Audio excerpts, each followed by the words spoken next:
하나님의 말씀을 봉독해 드립니다. 히브리서 3장 12절에서 4장 2절까지입니다. 신약성경 355페이지 혹은 6페이지에 있습니다. 이제 제가 말씀을 봉독합니다. 형제들아, 너희는 삼가 혹 너희 중에 누가 믿지 아니하는 악한 마음을 품고 살아계신 하나님에게서 떨어질까 조심할 것이요, 오직 오늘이라 일컫는 동안에 매일 피차 권면하여 너희 중에 누구든지 죄의 유혹으로 완고하게 되지 않도록 하라.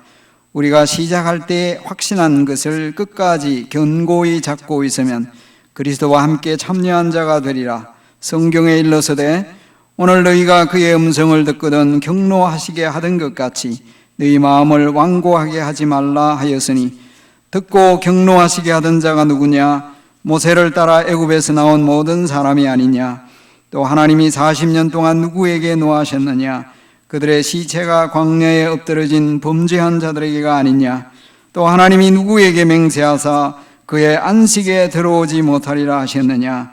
곧 순종하지 아니하던 자들에게가 아니냐? 이로 보건대 그들이 믿지 아니함으로 능히 들어가지 못한 것이라.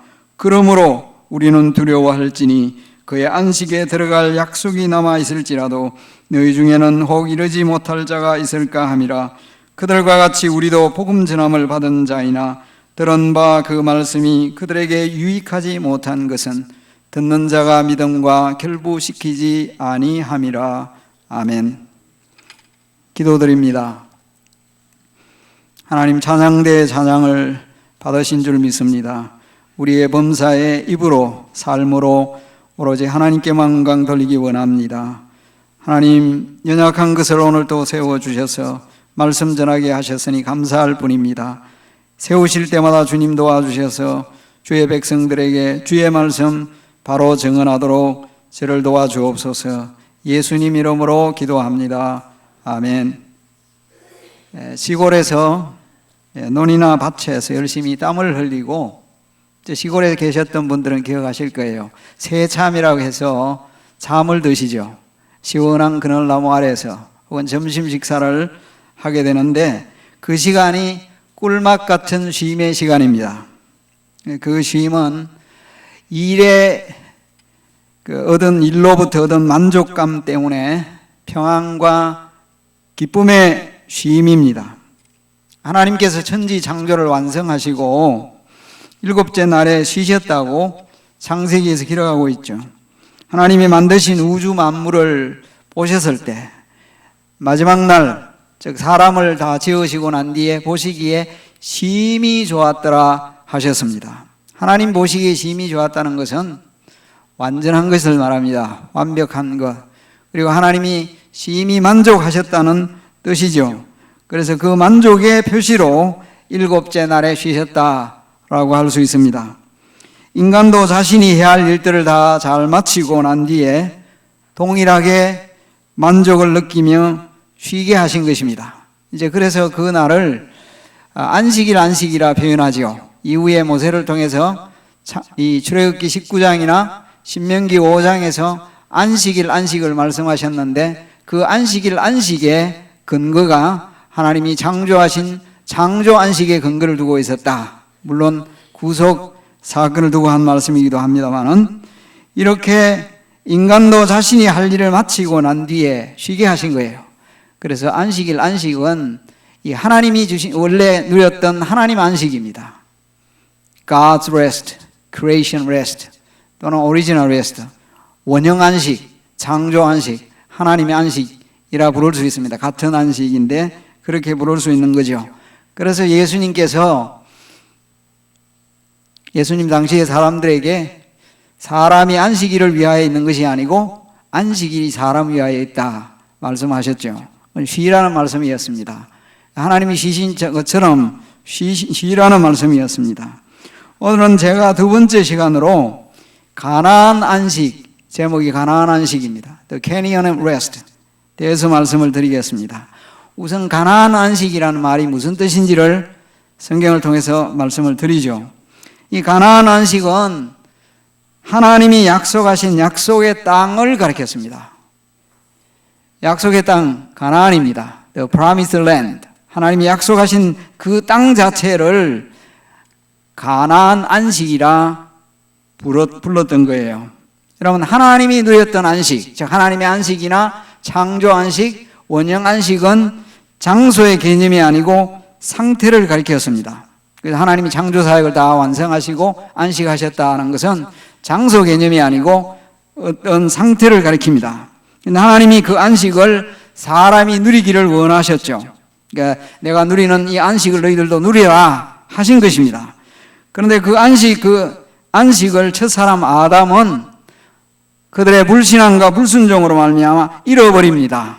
이제 그런 내용은 신학적으로 설명이 가능하다는 얘기예요. 그런 내용을 성경에 여러분들이 구체적으로 나와 있지 않지만 가능한 것입니다. 여러분, 안식을 잃어버렸습니다. 오늘날도 이 안식을 얘기할 때 우선 상태를 생각합니다. 마음이 편해야만이 쉼이 참된 쉼이죠. 여러분, 외부적인 조건이 아무리 좋아도 마음이 불편하면 그 쉼은 참된 쉼이라 할 수가 없습니다. 관계가 깨어지거나 무너지면 안식도 사라집니다. 이렇게 첫사람 아담, 하와 이들은 하나님이 주시고 누리시게 하셨던 그 안식의 상태, 그 상태도 사라졌고, 안식의 장소가 어디였습니까? 에덴 동산입니다. 안식의 장소인 에덴 동산도 사라져 버렸습니다. 이렇게 안식은 상태를 뜻하기도 하고 장소를 뜻하기도 했다. 물론 에덴 동산은 장소를 뜻한 것입니다. 가나안 안식은 1차적으로 가나안이라는 땅에 들어가는 것을 의미했습니다. 그래서 나의 안식에 들어온다, 들어오지 못한다, 이런 식의 표현을 하신 것입니다. 그래서 가나안은 어떤 면에서 잃어버린 창조 원형 안식의 장소였던 에덴 동산을 상기시킵니다. 가나안 땅에 들어가는 것을 다시 말씀드립니다. 하나님은 내 안식에 들어간다. 오늘 본문에도 그런 표현이 나오죠. 가나안은 어떤 땅이었느냐? 약속의 땅이었죠. 누구에게 찾아올 약속했습니까? 아브라함에게 하셨죠. 창세기 12장 이후에 보면 창세기에 보면 하나님께서 아브라함과 후손들에게 약속의 땅을 말씀하셨습니다. 그 약속의 땅에 들어간다. 그 약속의 땅에 대하여서 히브리서 저자는 안식에 들어간다 표현을 한 거예요. 자, 안식에 들어간다. 물론 여호수아서에 들어가 보면 그 땅에 들어가서 안식의 상태를 누립니다. 이후에 이제 그런 말씀이 있는 것을 봅니다. 이렇게 가나안 안식이라는 것은 가나안 땅을 두고 한 표현이었다 하는 말씀입니다. 두 번째, 이 가나안은 그러면 무엇을 가리키느냐? 가나안 안식은 하나의 모형이고 그림자였다. 무엇에 대한 모형이고 그림자였느냐? 천국 안식, 미래의 안식, 영원한 안식의 그림자요 모형이었다라는 말씀입니다. 여러분들에게 한번 질문을 해보겠습니다. 이스라엘 백성들이 모세를 따라서 출애굽하죠. 애굽에서 나옵니다. 엑소도서예요. 자, 엑소도서에서는 광야를 거쳐가는데 그 이스라엘 백성들이 가나안 땅에 들어갔나요? 못 들어갔나요? 들어갔습니까? 못 들어갔습니까? 오늘 본문 말씀에 못 들어갔어요. 그렇죠? 그런데 본문 말씀은 또 들어갔습니다. 무슨 뜻이냐? 못 들어갔다 하는 말도 맞고 들어갔다 하는 말도 맞습니다. 왜 그렇습니까? 누가 못 들어가세요? 1세대는 못 들어갔습니다. 출애굽 1세대는 못 들어가고 누가 들어가느냐? 광야에서 태어난 출애굽 이후에 2세, 3세 그들은 들어갔습니다. 그래서 들어갔다 해도 되고 들어가지 못했다 해도 되는데 오늘 본문의 말씀 이후에 나오는 것은 2세, 3세 후대와 관련되지만은 본문에는 우선 출애굽 1세대와 관계되죠. 그래, 출애굽 2세, 3세는 그러면 들어갔습니다. 누구를 따라 들어갔습니까? 이 들어간 것에 대한 히브리 4장의 말씀을 하고 우리 구약 성경을 알면 알 수가 있죠. 처음에는 누구 인도 따라 나왔어요? 모세 인도 따라 나왔죠. 모세를 따라서 나왔습니다. 모세가 어디까지 갔습니까? 가나안 입구까지 데려갔습니다. 나중에 누가 데리고 들어갔어요? 여호수아를 통해 들어갔습니다. 그래서 일전에 말씀드린 것 같이 흥미롭게도 하나의 상당히 의미 깊은 말들입니다. 그래서 모세는 율법의 대명사니까 율법은 가나안 입구까지만 데려간 셈입니다. 그러나 이후에 바톤을 이어받는 여호수아, 예수입니다. 오늘 본문에서 본문을 잡지 않았습니다만은 히브리서 4장 7절 말씀에 우리말로는 여호수아라고 되어 있는데 이 여호수아를 헬라어로 그대로 표현하기를 예수라고 표현되어 있습니다. 만일 예수가 그들에게 안식일을 주었더라면 무슨 예수냐? 여호수아라는 예수, 즉 이후에 올 참 예수의 모형과 그림자, 이제 모형과 그림자인 이 여호수아를 통하여 들어갑니다. 그들이 안식의 땅에 들어갔습니다. 그게 여호수아서의 내용이잖아요. 여호수아서의 내용이 핵심적으로 크게 두 단어예요. 정복과 분배. 어떻게 정복하고 분배했느냐? 믿음으로 했다. 하나님이 주셨으나 그것을 차지하려고 하면 믿음으로 차지해야 합니다. 이 원리는 오늘날도 마찬가지죠. 우리가 구원을 얻는 것, 천국에 가는 것은 하나님이 약속하신 이미 주신 것입니다. 믿음으로 받아들여야 하는 것입니다. 2세, 3세, 출애굽 2세, 3세는 안식의 땅에 들어갔습니다. 하지만 안식의 상태가 되기까지는 세월이 걸렸습니다. 땅에는 들어갔어요. 장소에는 들어갔습니다. 그러나 세월이 걸려서 안식을 누리게 됩니다. 그래서 여호수아 21장 43절과 44절에 이렇게 말씀하고 있습니다. 여호와께서 이스라엘의 조상들에게 맹세하사 주리라 하신 온 땅을 이와 같이 이스라엘에게 다 주셨으므로 그들이 그것을 차지하여 거기에 거주하였으니 여호와께서 그들의 주위에 안식을 주셨으되 그 조상들에게 맹세하신 대로 하셨으므로 그들의 모든 원수들 중에 그들과 맞선 자가 하나도 없었으니 이는 여호와께서 그들의 모든 원수들을 그들의 손에 넘겨주셨습니다. 자, 여기서는 안식을 상태로 표현한 것입니다. 그러면 하나님이 의도하신 안식은 이것이 끝난 전부인가? 자, 그들이 안식의 땅에 들어갔잖아요. 하나님이 말씀하신 나의 안식에 들어와야 된다, 들어올 것이다, 못 들어올 것이다. 신명기에도 그 말씀이 나와요. 그러면은 그들이 들어갔으니까 그냥 끝난 것이냐 하는 거예요. 하나님이 의도하신 안식이 이것이 전부일까 하는 것입니다. 다시 히브리서 4장 7절부터 9절까지의 말씀을 봅니다. 오랜 후에 다윗의 글에 다시 어느 날을 정하여, 다윗의 글입니다.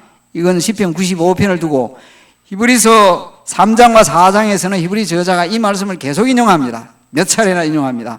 다윗의 글, 즉 시편 95편에 다시 어느 날을 정하여 오늘이라고 미리 이같이 일러서되 오늘 너희가 그의 음성을 듣거든 너희 마음을 완고하게 하지 말라 하였더니 뒤에 내용을 잘 보세요. 만일 여호수아가 그림자 예수인 그림자 예수가 그들에게 안식을 주었더라면 그 후에 다른 날을 말씀하지 아니하셨으라. 그 이후에 안식 들어간다 이 말 할 필요가 없다는 거예요. 왜냐하면 이미 들어갔으니까. 그러나 아직 다 들어간 게 아니라는 거예요. 그런즉 안식할 때가 하나님의 백성에게 여전히 남아있도다. 아니 안식의 땅에 들어갔는데 그 사람들에게 말씀하기를 여전히 들어가야 할 안식의 때가 남아있다 이렇게 말씀하신 거예요. 무슨 뜻이냐 하면 가나안 땅 그 안식은 그림자 안식에 불과했다 이런 뜻입니다. 그게 하나님이 의도하신 그 참 영원한 안식 그것을 뜻하는 것은 아니었다 하는 것입니다. 여러분 생각해 보세요. 오늘 이 본문에도 말씀해 보면 가나안 안식에 들어가지 못했는데요. 자, 그럼 모세가 가나안 땅에 들어갔습니까? 못 들어갔습니까? 여호수아는 모르지만 아론이 들어갔습니까? 못 들어갔습니까? 자, 그러면 그 사람들이 못 들어갔으니까 그러면 영원한 안식, 천국 안식에 갔을까요? 못 갔을까요? 가셔야죠. 모세가 천국 안식 못 갔다면 그 말이 안 되는 얘기잖아요. 모세는 영원한 안식, 천국 안식 들어갔어요. 왜냐하면 이건 그림자 안식이니까 안 들어가도 되는 거예요. 못 들어가도 사실은 괜찮은 거예요. 이 사람들은. 이게 지금 이 히브리서 저자가 하는 말씀의 핵심이 무엇인가 하니까 안식에 들어가지느냐 못하느냐의 핵심이 불신앙이냐 신앙이냐 이 문제 얘기하려는 거예요. 출애굽 2세 3세는 안식에 들어갔습니다. 그들이 안식에 들어가서나 그것으로 끝난 것이 아니라는 거예요. 끝이 아니라는 거예요. 이스라엘 백성이 안식의 땅에서 약 400년의 세월이 흘렀습니다. 주전 1440년경에 가나안 땅에 들어갔는데 다윗 시대 왕이 됐을 때가 주전 1000년입니다. 그러니까 오랜 후에 히브리서 4장 7절에 말한 오랜 후에는 400년이 지난 세월을 말합니다. 400년의 세월이 지난 후에 다윗이 자기 글을 통하여 오늘 히브리서 3장에서는 이 다윗의 글을 성령이 말씀하신 거라고 했습니다. 다윗이 말했지만 성령이 하신 말씀이에요. 다시 어느 날을 정하여 오늘이라고 미리 정했다, 이런 말씀을 하신 것은요, 광야 세대보다 수백 년이 지난 후세대를 향해서 광야 세대의 불신앙과 불순종을 거울로 삼아 완고한 마음 품지 말라. 지금 그 백성들에게 다윗이 하는 말이에요. 당신들도 완고한 마음 가지면 하나님의 안식에 못 들어간다, 이렇게 경고를 하고 있는 것입니다. 그 땅에 들어간 사람들에게 여전히 안식할 날이 남아있다고 한 것입니다.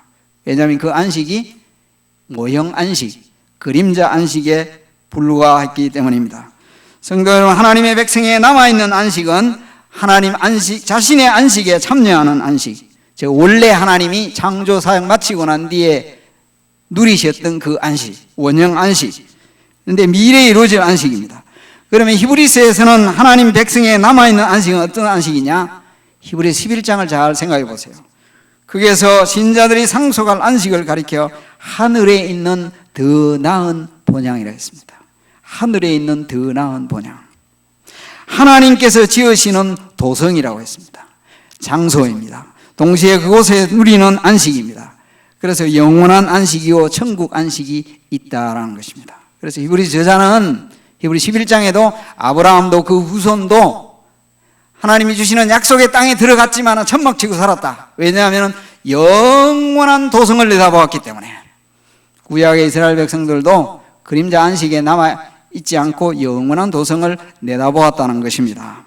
성도 여러분, 이것이 가나안 안식과 관련된 말씀이에요. 자, 그런데 오늘 이 본문은요, 핵심이 좀 무섭기는 한데 워닝 메시지입니다. 경고의 메시지입니다.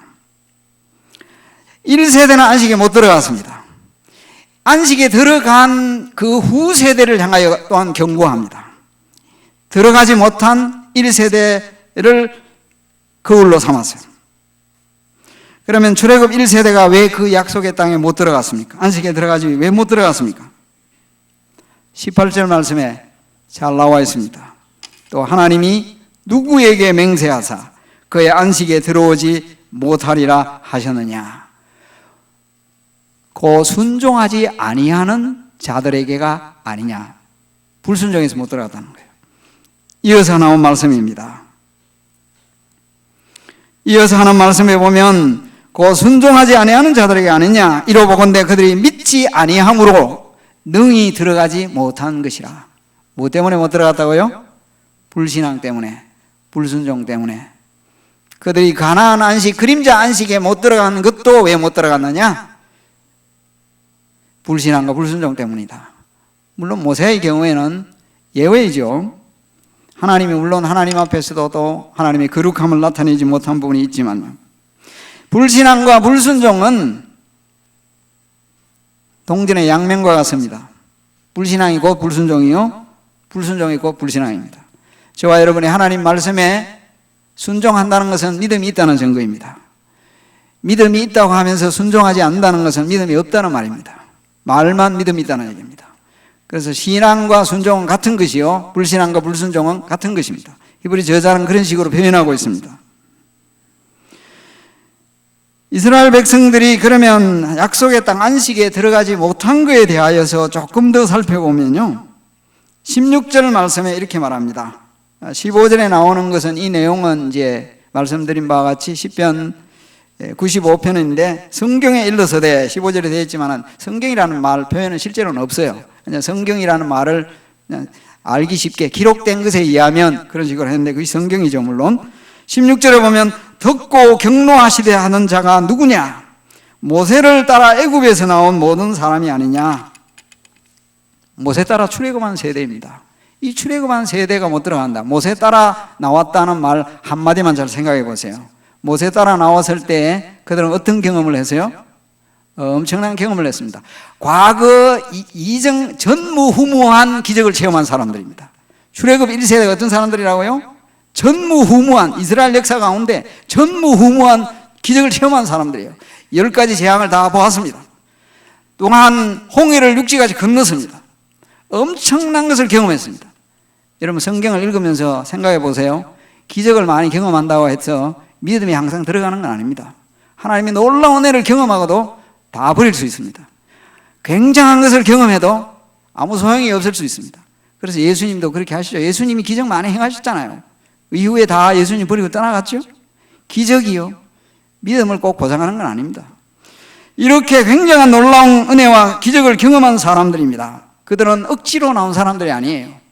자발적으로 나왔습니다. 그런 그들이 하나님과 모세를 대적했습니다. 여러분, 냄비근성이라는 표현이 있잖아요.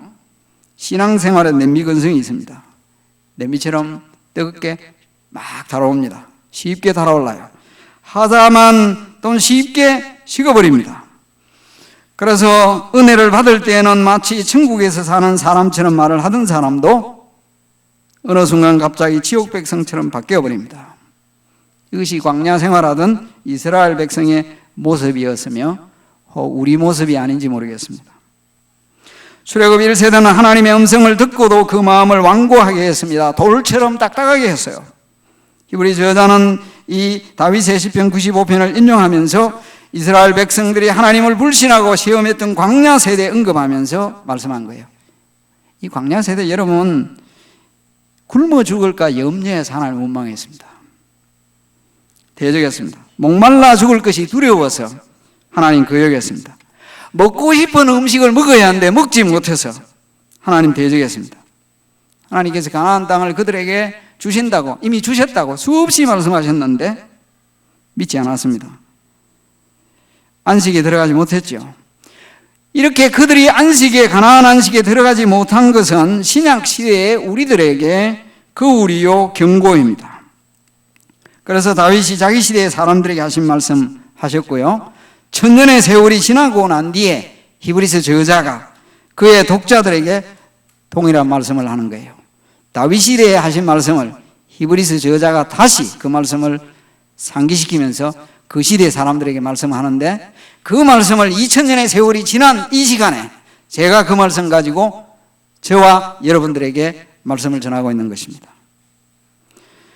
성도 여러분, 다윗은 자기 시대의 것을 오늘이라 표현하였는데 히브리서 저자는 1000년 전의 말씀을 오늘화시켰습니다. 오늘 들으면 현재화시켰습니다. 그래서 하나님의 말씀을 받을 때 오늘화, 현재화시키지 않으면 아무 소용이 없습니다. 이 말씀 읽을 때, 여러분 개인적으로 말씀을 읽을 때 그것이 오늘 나에게 주시는 말씀으로 듣지 않는 한 의미는 없다 하는 말씀입니다. 여러분, 저와 여러분에게 주시는 말씀으로 받아야 하겠습니다. 그래서 히브리서 4장 1절과 2절을 보세요. 그러므로 우리는 두려워할지니, 우리는 두려워할지니. 자, 이 우리는 히브리서 이 독자들입니다. 그런데 이 말씀을 우리에게 그대로 적용시켜보죠. 우리가 두려워해야 된다는 말이에요. 그들도 두려워했지만 우리도 두려워해야 됩니다. 하나님 그의 안식에 들어갈 약속이 남아있습니다. 우리에게도 영원한 미래 천국, 영원한 안식이 남아있잖아요. 남아있을지라도 너희 중에 혹 들어가지 못할 자가 있을까 염려하라고 했습니다. 우리 가운데, 워싱턴 제일장로교회 교인들 가운데 들어가지 못할 자가 있을까 염려하라고 했습니다. 아니, 내가 혹시 못 들어갈까 염려하라 말이에요. 구원의 확신이 있는데 왜 못 들어갔냐? 천만에요. 가짜 확신일 수도 있습니다. 셀프 디셉션일 수도 있습니다.